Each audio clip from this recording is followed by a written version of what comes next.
السلام علیکم ورحمۃ اللہ وبرکاتہ نحمدہ ونصلی علی رسولہ الکریم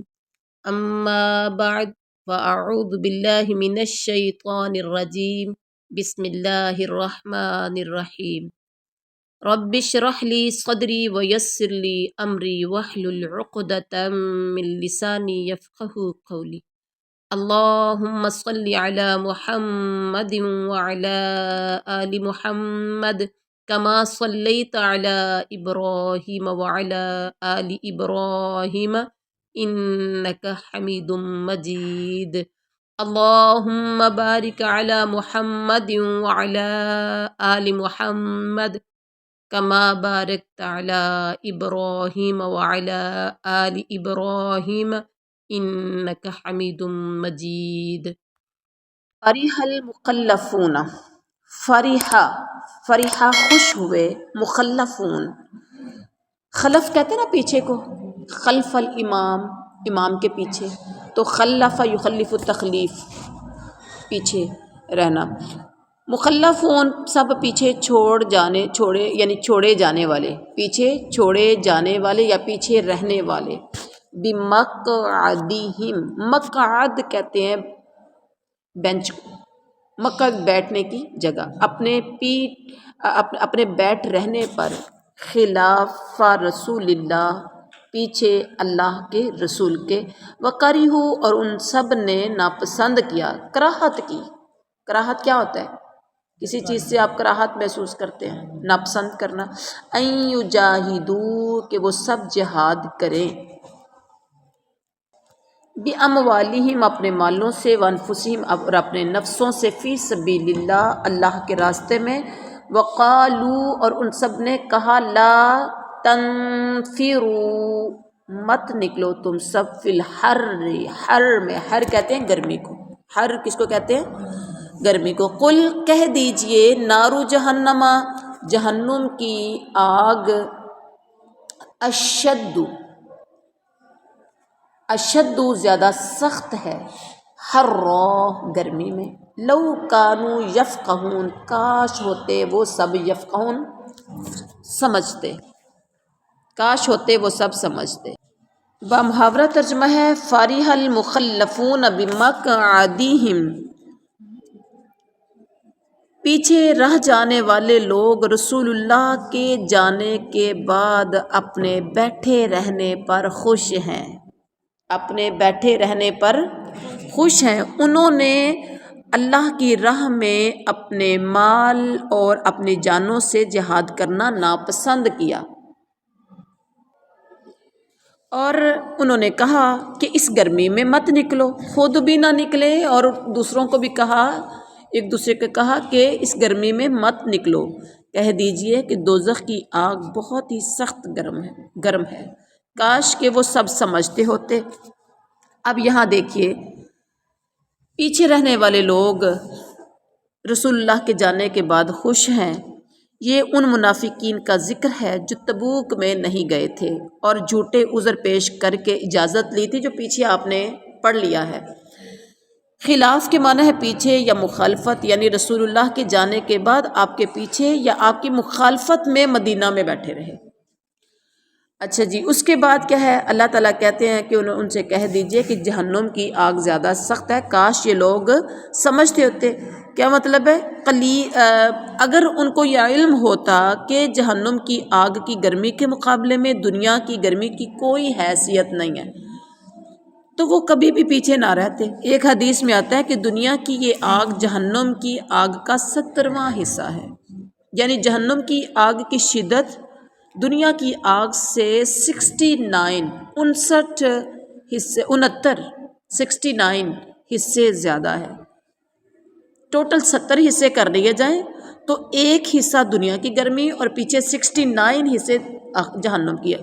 گرمی ہے۔ صحیح بخاری شریف کی یہ حدیث ہے، اللہم احفظنا منہا، اللہ ہمیں اس جہنم کی شدت سے، گرمی سے محفوظ فرمانا۔ آگے ہے فَلْيَضْحَكُوا، بس چاہیے کہ وہ سب ہنسیں، قَلِيلًا وَيَبْكُوا كَثِيرًا، قلیل بہت تھوڑا، اور ولیبکو اور وہ چاہے کہ روئیں کثیرہ بہت زیادہ جزاء بما اس کے بدلے میں جو کانو یکسبون وہ سب کمائی کرتے تھے، اس کے بدلے میں جو وہ سب کمائی کرتے تھے. کمائی کا مطلب وہ کاروبار نہیں ہے، ٹھیک ہے. بس انہیں چاہیے کہ بہت کم ہنسیں اور بہت زیادہ روئیں بدلے میں اس کے جو وہ کرتے تھے.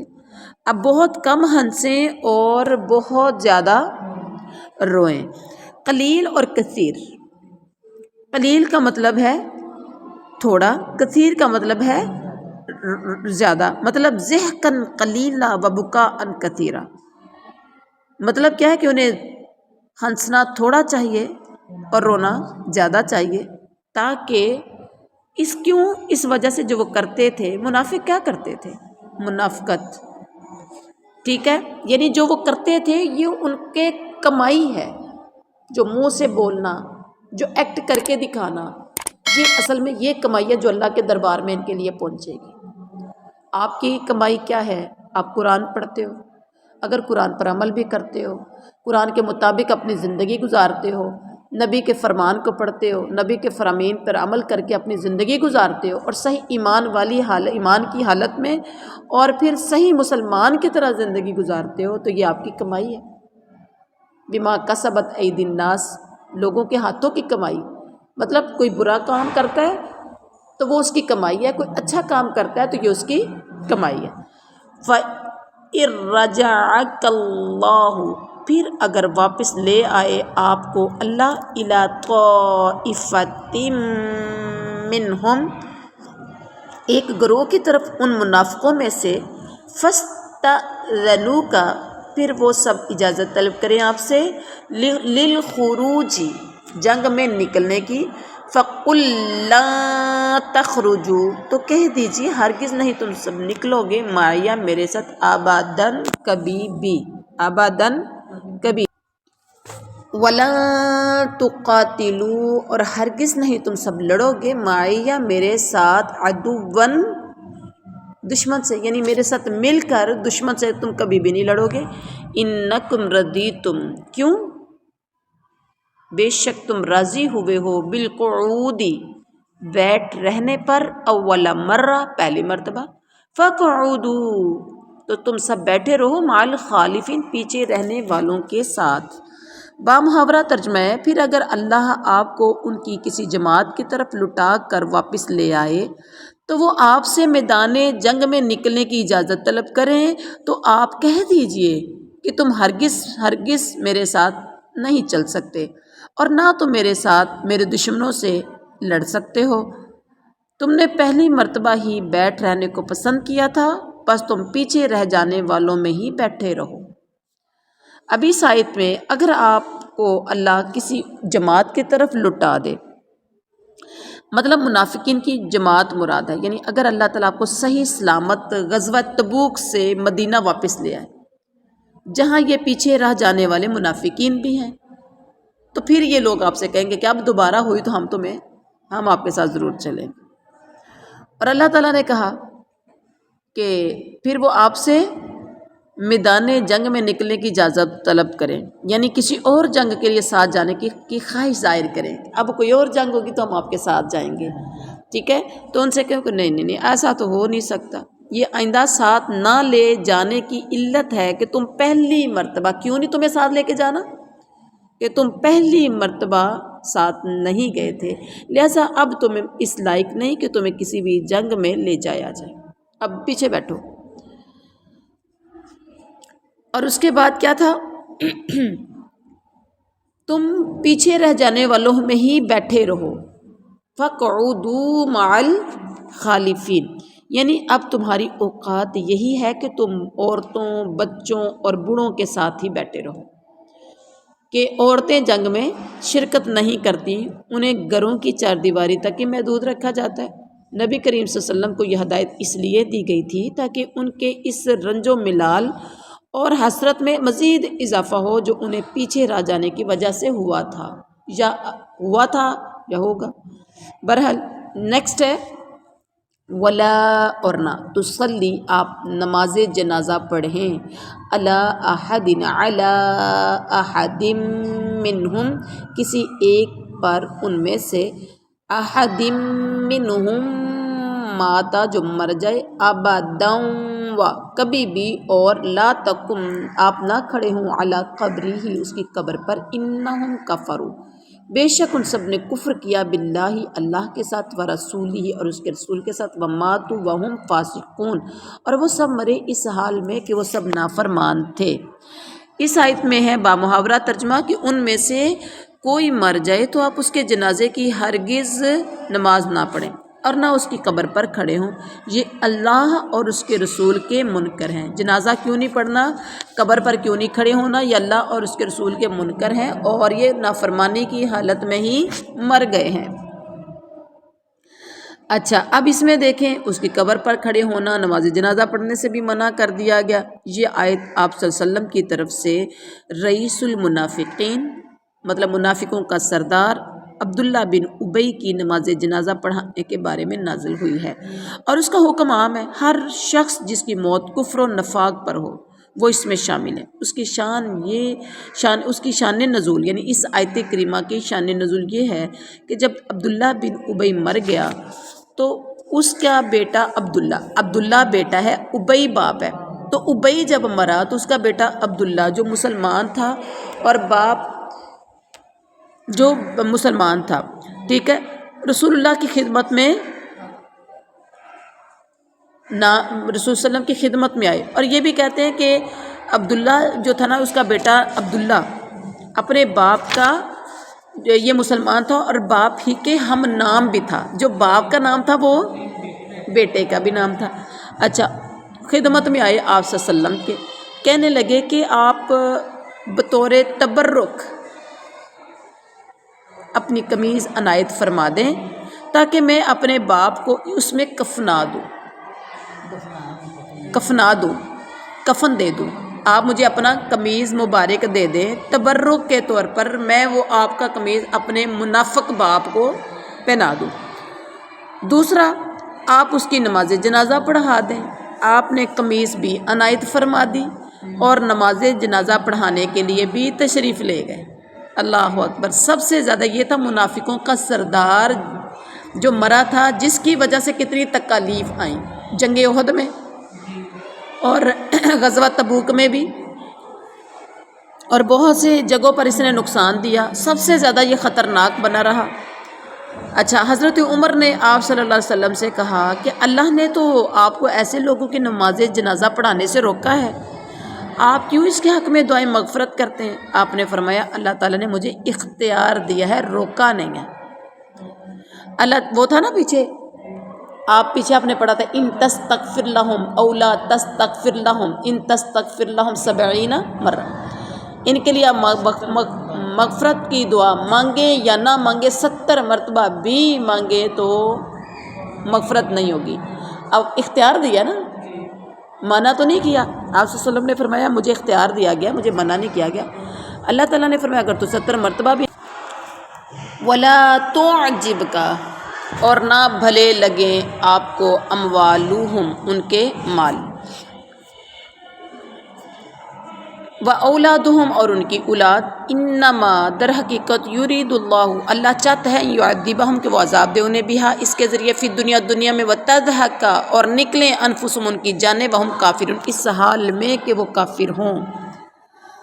آپ ان کے اموال یعنی ان کے مال اور اولاد سے تعجب نہ کرنا، خوش نہ ہونا یا یعنی حیرت میں نہ پڑنا، اللہ کی چاہت یہی ہے کہ انہیں ان چیزوں سے دنیاوی سزا دے اور یہ اپنی جانیں نکلنے تک کافری رہیں۔ اور اس کے بعد ہے وَإِذَا أُنزِلَتْ اور جب نازل کی جائے سورۃ کوئی سورت ان آمینوا باللہ کہ تم ایمان لاؤ اللہ پر، وجاہدوا اور جہاد کرو مع رسولہ اس کے رسول کے ساتھ مل کر، استأذنک وہ اجازت مانگتے ہیں آپ سے اولو الطول حیثیت والے، اولو الطول حیثیت والے، من ان میں سے، وقالوا اور سب کہتے ہیں ذرنا ہمیں چھوڑ دو، نکم مع القاعدین ہم ہو جائیں سب بیٹھ رہنے والوں کے ساتھ۔ اور جب کوئی صورت اتاری جاتی ہے کہ اللہ پر ایمان لو اور اس کے رسول کے ساتھ مل کر جہاد کرو، تو ان میں سے دولت مندوں کا ایک طبقہ آپ کے پاس آ کر یہ کہہ کر رخصت لے لیتا ہے کہ ہمیں تو بیٹھے رہنے والوں ہی میں چھوڑ دیجئے۔ مطلب یہ ہے کہ یہ انہی منافقین کا ذکر ہے جنہوں نے ہیلے تراش کر بیٹھے رہنا پسند کیا تھا۔ اولو الطول سے مراد ہے صاحب حیثیت مالدار طبقہ، یعنی چھٹی ہو گئی۔ بامحاورہ ترجمہ ہے کہ جب کوئی صورت اتاری جاتی ہے کہ اللہ پر ایمان لو اور اس کے رسول کے ساتھ مل کر جہاد کرو، تو ان میں سے اولو الطول دولت مندوں کا ایک طبقہ آپ کے پاس آ کر یہ کہہ کر رخصت لے لیتا ہے کہ ہمیں تو بیٹھے رہنے والوں میں ہی چھوڑ دیجئے۔ یعنی جو ہیلے بہانے منافقین کا طبقہ کرتا ہے، اولو الطول سے مراد ہے صاحب حیثیت مالدار، اور یعنی اس طبقے کو پیچھے تو نہیں رہنا چاہیے تھا کیونکہ اس کے پاس اللہ کا دیا ہوا سب کچھ موجود تھا۔ قاعدین سے مراد بعض مجبوریوں کے تحت گھروں میں رک جانے والے مراد ہیں، تو جیسے خواتین، بزرگ، بیمار، کمزور۔ تو ردو اللہ کہتے ہیں وہ سب راضی ہو گئے ہیں بِأَن یکونوا، اس پر کہ وہ سب ہو جائیں مع الخوالف، پیچھے رہنے والی عورتوں کے ساتھ۔ وَطُبِعَ، پر مہر لگا دی گئی ہے علی قلوبہم، ان کے دلوں پر، فہم لا یفقہون، پھر وہ نہیں سمجھتے۔ یہ تو خانہ نشین عورتوں کا ساتھ دینے پر ریجھ گئے ہیں، یعنی وہ عورتیں جنہوں نے پیچھے رہنا تھا، کیونکہ عورتوں نے تو جنگ میں نہیں جانا تھا غزوہ تبوک میں، تو یہ گھروں میں رہنے والی عورتوں کے ساتھ رہنے پر ریجھ گئے ہیں۔ اب ہم کیا کہتے ہیں، جو خواتین، مرد خواتین کا کام کرے تو ہم کہتے ہیں انہوں نے چوڑیاں پہن لی، تو ایسے ہی، اور ان کے دلوں پر مہر لگا دی گئی، اب یہ کچھ نہیں سمجھتے، یعنی دلوں پر مہر لگ جانا یہ مسلسل گناہوں کا نتیجہ ہے، جس کی وضاحت پہلے کی جا چکی ہے کہ اس کے بعد انسان سوچنے سمجھنے کی صلاحیت سے عاری ہو جاتا ہے، جس کے دل پر مہر لگ جاتی ہے۔ اور اس کے بعد ہے لیکن الرسول، لیکن رسول، والذین آمنوا، اور وہ لوگ جو ایمان لائے، معه، آپ کے ساتھ، جاہد، انہوں نے جہاد کیا، باموالہم وانفسہم، اپنے مالوں اور اپنی جانوں سے، واولئک لہم الخیرات، بس ان کے لیے بلائیاں ہیں، واولئک هم المفلحون، اور یہی لوگ ہی فلاح پانے والے ہیں۔ لیکن خود رسول اور اس کے ساتھ ایمان والے اپنے مالوں اور جانوں سے جہاد کرتے ہیں، یہی لوگ بلائیوں والے ہیں اور یہی لوگ ہی کامیابی حاصل کرنے والے ہیں۔ یہاں اللہ نے تعریف کیا کن کی؟ اعد اللہ لہم، تیار کیے ہیں اللہ نے ان کے لیے، جنات تجری، ایسے باغات کہ بہتی ہیں، من تحتها الانہار، ان کے نیچے نہریں، خالدین فیہا، کہ وہ سب ہمیشہ رہنے والے ہیں اس میں، خالدین فیہا، ہمیشہ رہنے والے ہیں ان میں، باغات میں، ذالک الفوز العظیم، یہ بہت بڑی کامیابی ہے۔ جنہوں نے اپنے مالوں اور جانوں سے جہاد کیا، اللہ تعالیٰ نے ان کے لیے ایسے باغات تیار کیے ہیں جن کے نیچے نہریں بہتی ہیں، اور جس کو پھر وہ باغات ہمیشہ ہمیشہ کے لیے ہوں گے، ان کے لیے ہمیشہ ہمیشہ ان میں رہیں گے، اور جن کو یہ باغات مل گئے، ذالک الفوز العظیم، یہ بہت بڑی کامیابی ہے۔ منافقین کا تذکرہ، یہ اللہ کا اصول ہے، جہاں منافقین کا، کافروں کا تذکرہ کیا، وہاں ساتھ ہی ایمان والوں کی تعریف بھی کر دی، ان کے جو باغات یا ان کو جو نعمتیں ملیں گی یا جو ان کے ساتھ بہترین سلوک ہوگا اس کا بھی ساتھ ہی تذکرہ کر دیا، تاکہ ایمان والوں کے حوصلے بلند ہو جائیں اور منافقین کے حوصلے پست ہو جائیں۔ اچھا، یہاں ہم نے منافقین کا پڑھا، یعنی یہ تقریباً ساری صورت ہی ایسے ہے۔ یہ نماز پیچھے تھا کہ منع کیا تھا نماز جنازہ پڑھنے سے، مطلب منع نہیں کیا تھا بلکہ اختیار آپ صلی اللہ علیہ وسلم کو ملا تھا،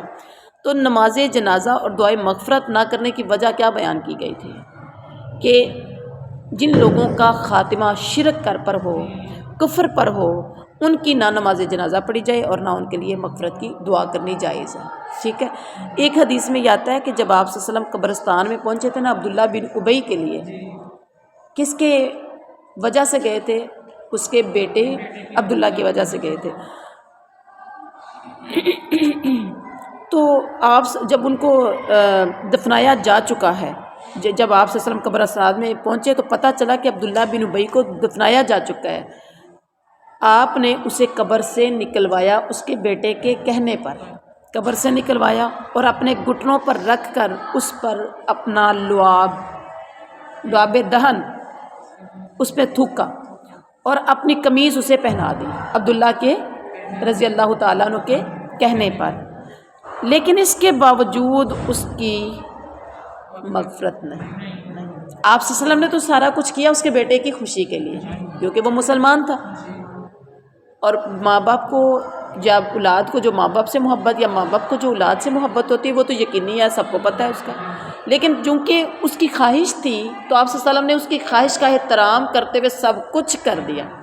لیکن اللہ تعالیٰ نے کیا کہہ دیا، بخشش مانگیں یا نہ مانگیں، 70 مرتبہ بھی مانگے تو میں نے معاف نہیں کرنا۔ ٹھیک ہو گیا۔ حضرت ابراہیم علیہ السلام کے والد کے ساتھ بھی ایسا ہی، ٹھیک ہے، ان کی مغفرت نہیں ہوگی۔ تو یہ ہمیں اس سے یہ سمجھ آتی ہے کہ اگر کوئی کفر و شرک پر کسی کا خاتمہ ہو جائے تو اس کی مغفرت کی آپ دعا کریں نہ کریں برابر ہے۔ آج کل کے دور میں کتنے ہی مسلمان ہیں شرک کرتے ہوئے نظر آتے ہیں اور لوگوں کی نظر میں ولی اللہ بنے ہوئے ہیں، اور لوگ ان کو پہنچی ہوئی سرکاریں سمجھ رہے ہیں، ایون کہ لوگ ان کو سمجھ رہے ہیں کہ یہ کل کو ہمیں بھی بخشا لیں گے۔ تو قرآن